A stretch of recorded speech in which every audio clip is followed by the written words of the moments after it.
This is Evie, recording part 5 of the Atlantis project, the final part. The time has come for us to leave North Sag, tomorrow. Since that moment on the cliff, almost a year has passed. We haven't given up. We'd pestered people whilst they put their for sale sign in front of their house. We tried to teach them whilst loading boxes into their cars. We tried to hand out flyers to people that I'd made when the police started arriving.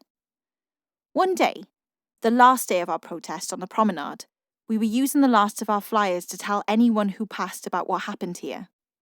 We tried to tell them that they could be a big part of the change too.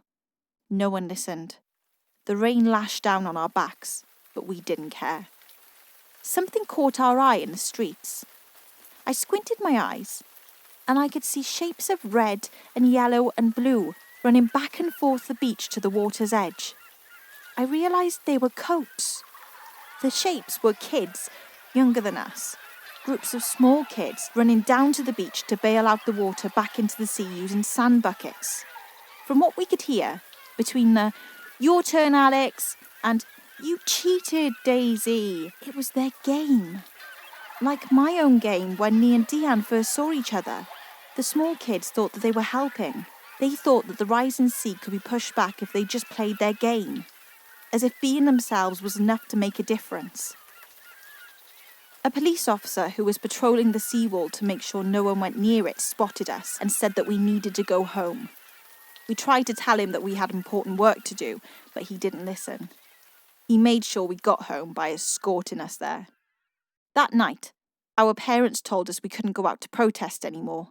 Things had become too dangerous in North Sag, and we needed to start focusing on leaving. I lay in my room alone. My mind was pounding, following the game of those kids who ran back and forth, and suddenly, it hit me. There are people out there who understand. It's us.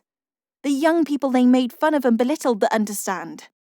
We need to tell other people about North Sag. We need to tell everyone. It was my game that started this too, and now it's our project. It's our rules. And we can do what we like with it. The sea was rising. Our families, our neighbours, their children were all leaving. And all around, more and more people were more worried about their bags of clothes and toys than they were about what was happening in the world around them. This couldn't be the end. It couldn't be. And that's when I knew I had the ultimate plan. So, Evie climbed up to my window after I'd gone to bed. Like she did when she first climbed onto the seawall when we weren't supposed to years ago. Very quiet, trying desperately to not make a sound, we went to the cliff, sneaking off so our parents would never know we were gone. We both knew the secret passageway up to the cliffs, the one I showed Evie so she could see where her house fell. It was dark. It was cold. I felt so pleased to see Deean. When we got to the cliffs, the sun was setting. The beach below us had gotten smaller and smaller as the sea came inland. We didn't have much time. Our parents would know we were gone soon enough. We had to be quick. And that's when I told her. We're moving in 2 days.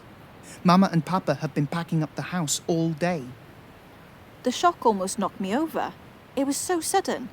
He said nothing about it before. "Where are you going?" I asked. One of my aunties is going to take me and my sisters for a little while, whilst Mama and Papa sort out the new house. Then we'll move in together, and that's it. Then there was a long silence, as if we didn't know what to say to each other. The only real friend I had left in North Sag was leaving tomorrow, and there wasn't much more time together. And that's when, with glowing eyes, she told me her plan. Deean, I think we should tell the whole world what's happening here. Tonight. If we are going to tell them that story, we should tell them our story, from start to finish. Everything that's happened to the sea, to the beach, to North Sag, our neighbours and us. That's the most powerful story. What did everyone say about us? It's hard for you to understand. You're so young. Remember what I said? These adults are the worst people we try to speak to because they seem to have their own minds made up. It's hard to change people like that. They're wrong about us. But they were right about one thing. We have to think about ourselves now, and tonight we're going to prove it to them. So, With the rain starting to fall on our faces, we gave each other a friendly hug, vowing to each other that, whatever happened in the months to come, we would still be the loudest voices in the room, that we would be the old trees that wouldn't move, that the kingdom of North Sag was everyone's kingdom, old and young, and everyone needed to share it. The Atlantis Project. A game that started by kids and for kids was born. We've had a yard sale. Strangers came to us from other towns to buy our stuff. We sold as many things as we could, including my bed, which I'd slept in since I was 5 years old. I don't like the idea of a stranger sleeping in my bed. Evie did once, but she's not a stranger anymore. No one's come to save the town, though. They just want our things. Across the street, Margaine, the old lady who looked after us during that first town hall meeting a year ago, was leaving with her family for good.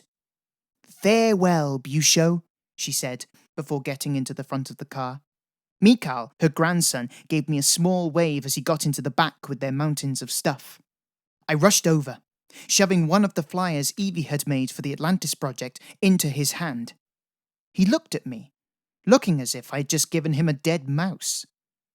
He looked at it, at all the pictures we'd found of the burning rainforests and the storms and the extinct animals. He smiled back, but not at what he'd seen in the pictures, but because he knew why I was giving it to him. I watched him and his family drive away from North Sag down the street. As they did, Mikhail waved the flyer in the window, looking back at me. Despite being the old tree that can never be moved, Margaine and her family were amongst the last trees to be cut down in North Sag. Tomorrow, the van will come to load our bags, boxes, and bits of furniture into it. It'll be our turn. My friends are all leaving now. Verity left last month. That summer was Bridget's last holiday in North Sag. Our school is closed now. On our last day, we said goodbye to everyone. Our form teacher, Miss Thurgood, cried a bit when she gave us each a hug on the way out. I'd never seen a teacher cry before. Maybe we meant more to her than we thought. Me, Mum and Max moved into a small house last month, just for a short while, just until we knew where we were going. We knew the time would come where we would have to say goodbye. We just never wanted that day to come. The Sagog monument of Nargene is still there on the hill. There had been some debates about whether to move it to somewhere safer, but it stands on the cliff, overlooking the sea. It'll always be there. It's more like a memorial now. Then, Mum told me she'd got a job working in a daycare centre, looking after children Max's age. It would mean she could take Max with her for a bit and not worry about who would look after me. Mum picked out a new school for me, and I'm going to start as soon as we get our new house. It's owned by an older lady, Maggie. She's lovely, apparently. She has loads of spare rooms in her house for us to rent because her husband died, so it's big enough to be like our own house. We'll get flood after flood soon because when the storms get worse and the temperature of the world gets higher and higher, the water will reach over the seawall and spill into the streets and into people's houses. Men in suits from the council come round each house to ask when we're going to leave. I saw some of our neighbours arguing, and even fighting with some of them. Some people cry on their doorsteps, like really loudly. I close my bedroom window when that happens. The town's becoming exactly as they said it would. Decommissioned, like an old steam train or an old factory that had been working for 50 years. What I learnt was that it really meant abandoned, left behind. North Sag has become overrun now by do not enter signs and no entry tape strapped from street lamps to another. We're leaving it empty, like an exclusion zone after a dangerous explosion. If our project has taught me anything, it's this. Even though things move on, we adapt and change. Maybe you move to somewhere new or make new friends, but your own experiences will always stay with you, like an old pet or something. I didn't know what climate refugees looked like. We'd learnt in school about some of the refugees from countries in the world where there are wars. You see them walking, thousands of them, carrying everything they own to somewhere new, to refuge or safety. Like our own sea at North Stag, waves moving in and out of places in the world where they can't be free. But I got, I don't know, a feeling? A sort of understanding of what they might go through. And what's going to happen to the Sagog people? Are we going to have to adapt more now? Are we going to become like everyone else? My mum thinks that change is good, change is healthy, and change can sometimes give us a new perspective on things. It's a journey. My papa thinks that change happens because we need it. If we knew anything about change, then maybe we wouldn't have lost North Sag to the sea. Maybe it would still be here next year or in decades. And we think that maybe, if the people who are older than us, our parents and teachers and politicians, maybe if they grew enough courage to start changing things, then we wouldn't be driving away to find a new home tomorrow. But the one thing we don't do is forget.